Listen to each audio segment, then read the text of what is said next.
জনস্বাস্থ্য, শিক্ষা, গবেষণা এবং নীতি নির্ধারণী নেতৃত্বে বিশ্বমানের উৎকর্ষ কেন্দ্র হয়ে ওঠার সুদূর প্রসারী লক্ষ্য নিয়ে এগিয়ে চলেছে জাতীয় প্রতিষেধক ও সামাজিক চিকিৎসা প্রতিষ্ঠান নিপসম। আন্তর্জাতিক সহযোগিতামূলক গবেষণা, বহুশাস্ত্রীয় জনস্বাস্থ্য গবেষণার প্রসার ও জলবায়ু পরিবর্তন কিংবা অ্যান্টিমাইক্রোবিয়াল রেজিস্ট্যান্সের মতো উদীয়মান স্বাস্থ্য চ্যালেঞ্জ মোকাবেলায় নিপসমের এই ভবিষ্যৎ রূপকল্প আজ এক নতুন মাইলফলকের সামনে এসে দাঁড়িয়েছে।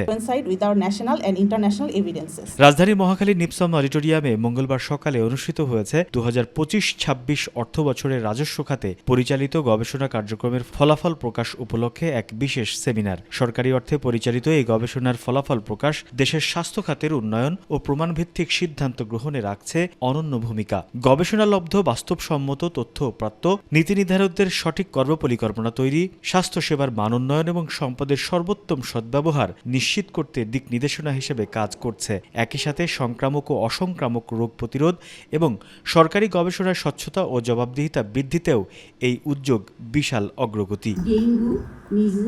ডক্টরস অ্যাসোসিয়েশন অব বাংলাদেশ ড্যাবের বক্তব্যে বলা হয়, গবেষণার ফলাফল থেকে প্রাপ্ত তথ্য ব্যবহার করে দেশের জনস্বাস্থ্য সমস্যাগুলো চিহ্নিত করে তার ভিত্তিতে চিকিৎসা ও সেবার মান উন্নত করা সম্ভব। 60 বছর আগে যে গবেষণা ছিল, রেজাল্ট ছিল, সেটা সেন্ট্রালি পাঠিয়ে দেওয়া হয়েছে।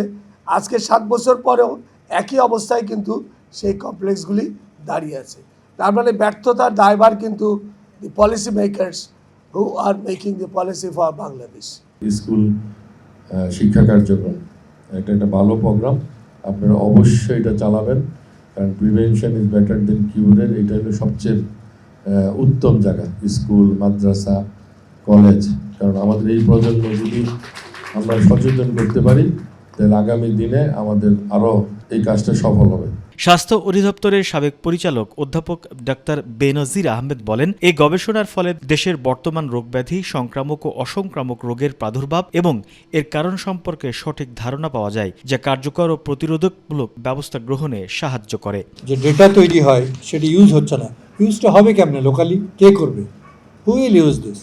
ইউএইচএফপিও উনি প্রশাসনিক কর্মকাণ্ড করেন, তাহলে ওখানে যদি একটা এপিডেমোলজি ইউনিট থাকতো বা একটা পাবলিক হেলথ ইউনিট থাকতো, যেখানে পাবলিক হেলথের কনসালটেন্ট থাকতো, স্ট্যাটিস্টিশিয়ান থাকতো, সেখানে ল্যাবরেটরি থাকতো, তাহলে ওই ডাটাটা, এই ডেটাগুলো ইউজ করে ওখানে প্ল্যানিং করা যেতে পারতো এবং পাশাপাশি ওখানে নানা ধরনের প্রেডিকশনও করা যেতে পারত। সেমিনারে সভাপতিত্ব করেন নিপসমের পরিচালক অধ্যাপক ডাক্তার নাসরিন সুলতানা। তিনি বলেন, নিপসমের এই গবেষণা কার্যক্রম ও গবেষণালব্ধ ফলাফল আগামী দিনে একটি সুস্থ, সবল ও টেকসই বাংলাদেশ গড়তে সবচেয়ে বড় অনুঘটক হিসেবে কাজ করবে। নিপসম দেশের জনস্বাস্থ্য, শিক্ষা, গবেষণা এবং দক্ষ জনবল তৈরির অন্যতম প্রধান প্রতিষ্ঠান। আমরা বিশ্বাস করি, প্রমাণভিত্তিক গবেষণাই একটি কার্যকর, টেকসই ও জনকল্যাণমুখী স্বাস্থ্য ব্যবস্থার ভিত্তি। আজ উপস্থাপিত গবেষণাগুলোর ফলাফল দেশের স্বাস্থ্যনীতি প্রণয়ন, কর্ম পরিকল্পনা গ্রহণ এবং স্বাস্থ্যসেবার মানোন্নয়নে গুরুত্বপূর্ণ অবদান রাখবে বলে আমরা আশাবাদী।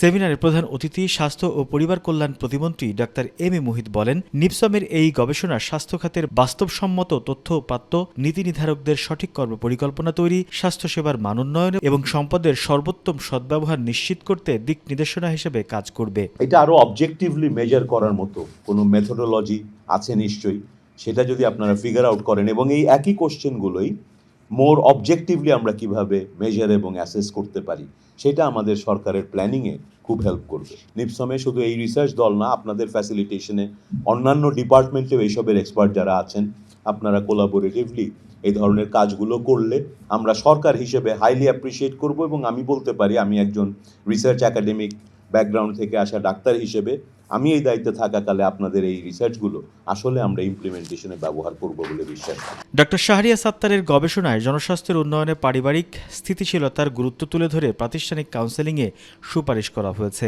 অন্যদিকে ডাক্তার মোহাম্মদ নাজমুল হাসান রিফাতের গবেষণায় দেখা যায়, উপজেলা স্বাস্থ্য কমপ্লেক্সের ক্লিনিক্যাল সেবা শক্তিশালী হলেও ব্যবস্থাপনার সংকট কাটাতে কার্যকর সংস্কার ও প্রশিক্ষণ প্রয়োজন।